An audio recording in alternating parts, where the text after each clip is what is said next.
Sveiki! Šiandien jums parodysiu keletą elementų, kuriuos lengvai galėsite išmokti patys. Aštuntukai. Tiesioginis, atvirkštinis,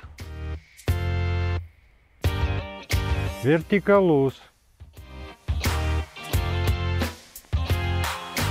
Ta patį kartuojam su kaire ranka.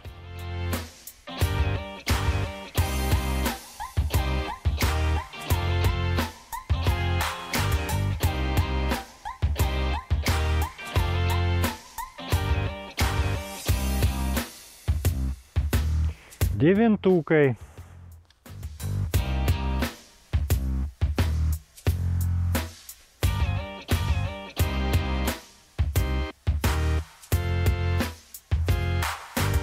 Visus šitos elementus galima daryti iškart dviem rankom. Pavyzdžiui, taip.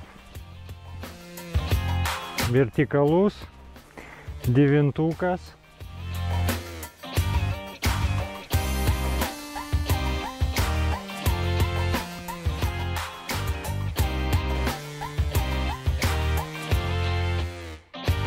Kitoj laidoj aš jums papasakosiu, nuo ko reikia pradėti. O kol kas nepamirškite paspausti laiko, prenumeruoti kanalą.